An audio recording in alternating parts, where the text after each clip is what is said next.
Panorama group, जो सोचता है वो करता है। डायरेक्ट आप कार्यकर्ता से मिल रहे हैं, क्या फीडबैक आ रहा है? यही सब फीडबैक आ रहा है कि ज़मीन सर्वे से लोग परेशान हैं, स्मार्ट मीटर से लोग परेशान हैं, गरीबी से लोग परेशान हैं, पलायन से लोग परेशान हैं, महंगाई से महिलाएं सबसे ज़्यादा परेशान हैं। केवल जनवरी माह का छुटपुट घटनाएं जो हैं आज हमने बुलेटिन जारी किया है 137 घटनाओं का। तो आप समझिए बिहार में प्रतिदिन जो है अपराध बढ़ रहा है, लूट पाट, अपहरण, हत्या, बैंक की रॉबरी, आपका गैंग रेप जैसी घटनाएं सरकार कोई कार्रवाई नहीं करती है, बल्कि अपराधियों को जेल से छुड़वाने का काम करती है। उनके लिए नियम कायदा बदल दिया जाता है और अपराधी जो है सीएम हाउस बैठ करके मिलते हैं और सीएम हाउस से ही जो है कंट्रोल किया जाता है। तो जब इन लोगों का मंशा ही नहीं है, गिरोह को ये लोग मदद कर रहे हैं, कोचिंग माफियाओं को ये लोग मदद कर रहे हैं, तो इनके रहते हुए तो हमेशा होगा। मुख्यमंत्री नीतीश कुमार के गृह जिले पहुंचे तेजस्वी यादव ने आज मुख्यमंत्री नीतीश कुमार के ऊपर जोरदार निशाना साधा।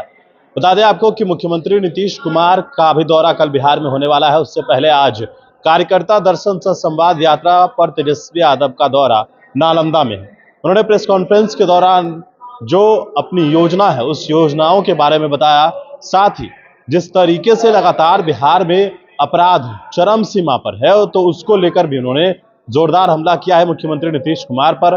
किस प्रकार से कल राजधानी पटना में आपने देखा अचानक से जो है वो 4 लोग सीधे घर में घुस गए।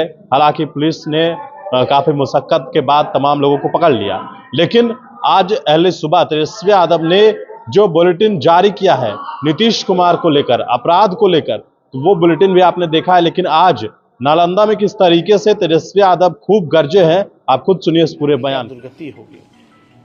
मुख्यमंत्री जी अब हमको नहीं लगता कि अब सक्षम है बिहार चलाने के। 20 साल जनता ने मौका दिया, बहुत मौका दे दिया। अब मुख्यमंत्री जी के पास कोई विजन नहीं है, कोई नई सोच नहीं है कि बिहार को आगे कैसे ले जाए। कभी कोई प्रयास नहीं किया गया उनके द्वारा कि बिहार में निवेश कैसे हो, कारखाने कैसे खुले। हम लोग जब थे तो रीगा शुगर मिल हम लोगों ने खुलवाने का काम किया। तो हम लोगों ने कई काम हम लोगों ने किए 17 महीने में, जो आज तक जो है नहीं हुआ था। वही मुख्यमंत्री जी बीच में कहते थे असंभव है, बाप के पास से पैसा ला के नौकरी देगा। वही 17 महीने में हम लोगों ने गांधी मैदान से उनसे ऐलान कराने का काम किया। उसी गांधी मैदान में हम लोगों ने नियुक्ति पत्र बांटने का काम किया। जो असंभव था उसको संभव करके हम लोगों ने दिखाया। तो आप लोग जानते हैं कोई भी सरकार जो है, अगर आप गाड़ी खरीदते हैं तो उसका 15 साल से ज़्यादा उस गाड़ी को चलाने की इजाज़त नहीं दिया जाता है। क्यों? क्योंकि गाड़ी जो है खटारा हो जाता है, प्रदूषण फैलाता है, बार बार सर्विसिंग की ज़रूरत पड़ती है, फिर भी ठीक नहीं होता है। तो जब सरकार 15 साल जो गाड़ी है उसकी इजाज़त नहीं देती उससे ज़्यादा चलाने की, तो ये सरकार को 20 साल हो गया है। तो जनता भी इस बार देख रही है कि अब सरकार जो है किसी काम की नहीं है। मुख्यमंत्री केवल चेहरा है। चंद अधिकारी और चंद नेता अपने लाभ के लिए इनके चेहरे का इस्तेमाल कर रहे हैं और बिहार के खजाने की लूट मचाए हुए हैं, भ्रष्टाचार फैलाए हुए हैं। असली सीएम हमने बार बार कहा कि डीके बोस ही है सुपर सीएम। मुख्यमंत्री अब केवल नाम के रह गए हैं। कहीं शोक होता है, गांधी जी की श्रद्धांजलि दी जाती है तो उसमें ताली मारते हैं। हालांकि इस पे हमको टिप्पणी उस पर ज़्यादा हमको नहीं करनी है, लेकिन अब वो उम्र भी उनकी नहीं रह गई है, योग नहीं रह गए हैं कि वो बिहार चला पाए। तो आप देखिएगा आज ही हमने केवल जनवरी माह का छुटपुट घटनाएं जो हैं आज हमने बुलेटिन जारी किया है 137 घटनाओं का। तो आप समझिए बिहार में प्रतिदिन जो है अपराध बढ़ रहा है,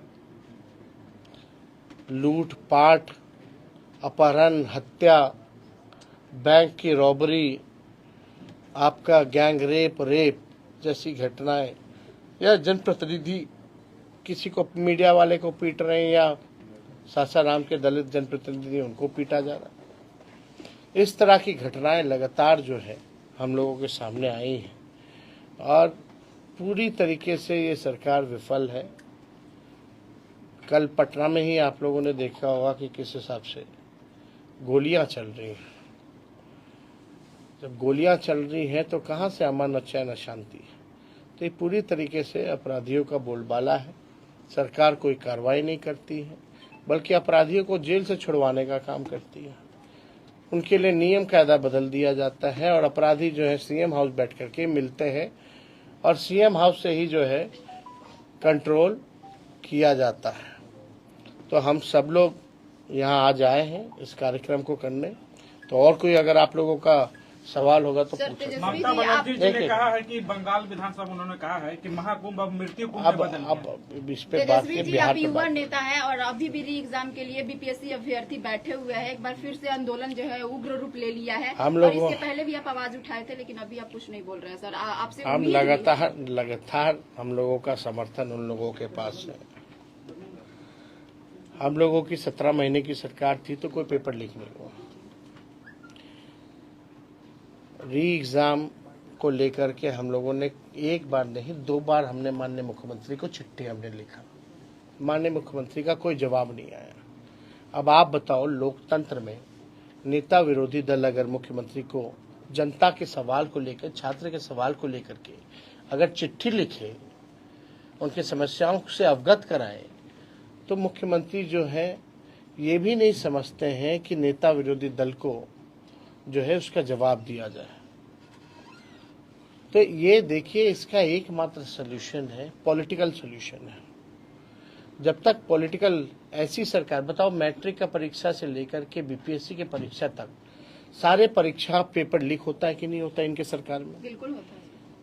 और क्या गारंटी है इनके रहते हुए फिर अगला बीपीएससी का फिर परीक्षा आएगा तो पेपर लीक होगा कि नहीं होगा? किन पे इन्होंने, मुख्यमंत्री जी ने कार्रवाई की अब तक? कोई पेपर लीक का बताओ किन पे कार्रवाई की इन लोगों ने? कोई अधिकारी, कोई मंत्री, किसी पे? तो जब इन लोगों का मंशा ही नहीं है, गिरोह को ये लोग मदद कर रहे हैं, कोचिंग माफियाओं को ये लोग मदद कर रहे हैं, तो इनके रहते हुए तो हमेशा होगा। तो एकमात्र पॉलिटिकल सॉल्यूशन है कि जो सरकार में पेपर लीक हो रहा है, जो सरकार ही लीक है, उसको बदलिए। 20 साल तक आप लोगों ने झेला है इस सरकार को। इसी तरीके से नियोजित शिक्षक वाले लोग बेचारे डंडा खाते थे, लाठी खाते थे। हमने वादा किया था आएंगे तो सरकारी कर्मी का दर्जा देंगे, हम लोगों ने दिया। तो हम लोगों ने जो कहा है वो किया। तेजस्वी की उम्र कच्ची हो सकती है लेकिन जुबान कच्ची नहीं है। फिर से तो हम उठाएंगे सर। एकदम होना चाहिए भाई। आपको जाके हाथापाई थोड़ी करना है किसी को। हम लोग साथ में हैं और आवाज तो लगातार हम लोग उठा ही रहे। लेकिन आप बताओ सरकार का नजर कहाँ है? एक बार भी बिहार के मुखिया, मुख्यमंत्री ने महसूस किया कि किसी छात्र को बुला करके वो बात करें? ऐसा कहा जा रहा है। कितने दिन हो गए माई हैं? बहन योजना से सर पैसे कहाँ से आएंगे? पैसे कहाँ से आएंगे माई बहन योजना के लिए? 10 लाख का कैसे आ गया? यही तो नीतीश जी बोलते थे, कहाँ से लाएगा? अपने बाप के पास से लाएगा। पैसा है नहीं। बजट है, बजट का कितना खर्च हो जाता है साल का? अभी बजट सत्र आने वाला है ना। बिहार का कितना बजट है? 2 करोड़ समथिंग है यहाँ का पूरे साल का। 2 करोड़ नहीं, 2,70,000 करोड़, जी 2 लाख। लगभग 80,000, 2,80,000 करोड़ का पिछले बार का। उसमें से कितना खर्चा हुआ? कोई हिसाब दी है सरकार? कितना पैसा सरेंडर की है? सरेंडर की है जरा एक बार आप लोग देखिए। इच्छा शक्ति होनी चाहिए। हम लोग कोई चीज कहते हैं तो साइंटिफिक अध्ययन करके कहते हैं। हम लोग हल्की बात नहीं करते हैं। डायरेक्ट कार्यकर्ता से आप मिल रहे हैं सर, क्या फीडबैक आ रहा है? डायरेक्ट आप कार्यकर्ता से मिल रहे हैं, क्या फीडबैक आ रहा है? यही सब फीडबैक आ रहा है कि जमीन सर्वे से लोग परेशान हैं, स्मार्ट मीटर से लोग परेशान हैं, गरीबी से लोग परेशान हैं, पलायन से लोग परेशान हैं, महंगाई से महिलाएं सबसे ज्यादा परेशान हैं। 2005 में महिला सशक्तिकरण को लेकर नीतीश जी ने सरकार बनाई थी और आपने 2025 में माई बहन योजना को लेकर आप पूरा बिहार भ्रमण कर रहे हैं। तो क्या लगता है कि ये जो आपका माई बहन योजना है वो सक्सेसफुल होगा जिस तरीके से नीतीश कुमार का 2005 में सक्सेसफुल हुआ मैं क्या, महिला सशक्तिकरण? देखिए आपको एक बात समझना पड़ेगा कि महंगाई है कि नहीं। अब तक सबसे ज़्यादा, इससे ज़्यादा महंगाई आज तक नहीं हुई। पहले बीजेपी के लोग जब 50 किलो प्याज हो जाता था तो माला पहन करके घूमता था, तब उन लोगों को महंगाई डाइन नजर आती थी। अब महंगाई का मौ भी लोग नहीं बोलते।